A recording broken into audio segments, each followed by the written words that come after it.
হঠাৎ করে গরম গরম ভাতের সঙ্গে চিংড়ি মাছের ভর্তাটা খেতে কিন্তু খুব মন চাইছে, তাই চিংড়ি মাছের ভর্তাটা বানিয়ে ফেললাম। এই চিংড়ি মাছের ভর্তাটা হচ্ছে হাতে মাখা। তো হাতে মাখিয়ে এই চিংড়ি মাছের ভর্তাটা কিভাবে করছি সেটা আজকে আপনাদের সঙ্গে শেয়ার করব।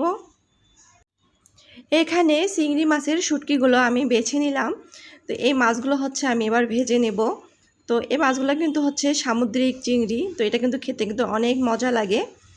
আর এখানে হচ্ছে কাঁচামরিচ রসুন হচ্ছে আমি ভেজে নিলাম, আর সঙ্গে হচ্ছে দিয়ে দিলাম 2টো শুকনো মরিচ। তো সবগুলো হচ্ছে যখন ভাজা ভাজা হয়ে যাবে তখন হচ্ছে তুলে ফেলবো। তো এই তো ভাজা হয়েছে, এবার আমি সবগুলো হচ্ছে এখানে তুলে ফেললাম।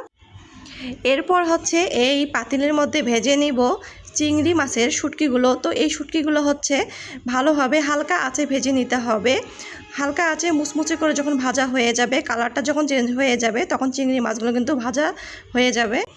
তো এখানে হচ্ছে আমি ভর্তাগুলো হচ্ছে আমি এবার করে নিব। তো ভর্তা করার জন্য প্রথমে যে কাঁচামরিচটা আছে এখানে লবণ দিয়ে হচ্ছে কাঁচামরিচটা একটু ডলে নেব।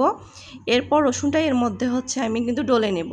তো কাঁচামরিচ আর রসুনটা যখন ডলা হয়ে যাবে তখন এক সাইডে রেখে দিয়ে এখানে শুকনো মরিচ 2টো হচ্ছে আমি লবণ দিয়ে অল্প একটু লবণ দিয়ে হচ্ছে ডলে নেব, কারণ কাঁচামরিচের মধ্যে কিন্তু আমি লবণ অ্যাড করেছি। এর মধ্যে হচ্ছে আমি দিয়ে দিলাম পেঁয়াজ দিয়ে ভালোভাবে শুকনো মরিচ দিয়ে ডলে নিলাম। এরপর হচ্ছে কাঁচামরিচ আর রসুনটাকে এই পেঁয়াজের সঙ্গে ভালোভাবে মিক্সড করে নেব। মিক্সড করা হয়ে গেলে এর মধ্যে দিয়ে দিব সেই চিংড়ি মাছগুলো। তো চিংড়ি মাছের শুটকিগুলো হচ্ছে আমি এর মধ্যে দিয়ে দিলাম। দেওয়ার পর ভালোভাবে হাত দিয়ে আমি সুন্দরভাবে মাখিয়ে নেব। আর চিংড়ি মাছটা যখন ভাজা হয় তাতে কিন্তু মচমচে হয়ে যায়। তো অল্প একটু হাত দিয়ে একটু প্রেস করলে কিন্তু গুঁড়ো গুঁড়ো হয়ে যায়। তো এর মধ্যে হচ্ছে আমি দিয়ে দিলাম সরিষার তেল। আর সরিষার তেল দিয়ে হচ্ছে যখন এই ভর্তাটা মাখাচ্ছিলাম এত সুন্দর স্মেল বের হচ্ছিল, মানে তখনই হচ্ছে মনে হয় ভাত খেয়ে ফেলি। তাই হচ্ছে আমি 1 প্লেট ভাত নিয়েই বসলাম।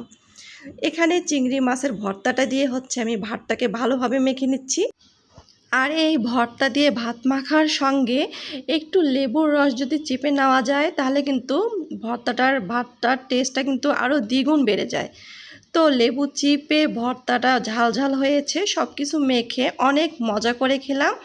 তো ঝাল ঝাল ভর্তাটা যেহেতু আমার খেতে খুব ইচ্ছে করলো, তাই ঝটপট বানিয়ে ফেললাম চিংড়ি মাছের এই শুটকি ভর্তাটা। ভর্তাটা কিন্তু খেতে অনেক মজা হয়েছিল।